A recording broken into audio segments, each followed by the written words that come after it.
Tens of thousands of undocumented migrants have sought care in Texas hospitals. And according to new reporting from the Texas Tribune, the cost of their care is in the millions of dollars.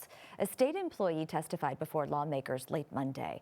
Governor Abbott previously ordered for Texas data from hospitals. Now, the state official testified that some hospitals submitted handwritten forms slowing down the release of the data.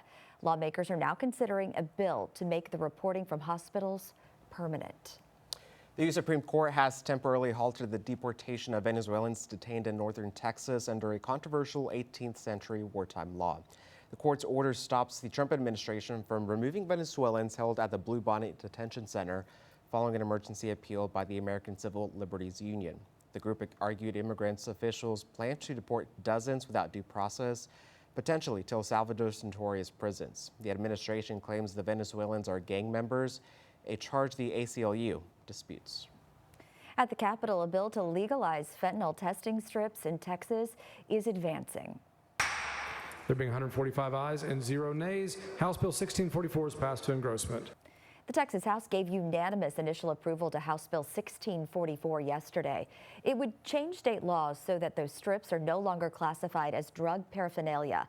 Although drug-related deaths dropped in Texas last year, lawmakers say that fentanyl was still involved in about 40% of the time. These photos from the DEA show how tough it can be to tell a legitimate pill from one that is laced with fentanyl. The bill's author said this will help in the fight against addiction.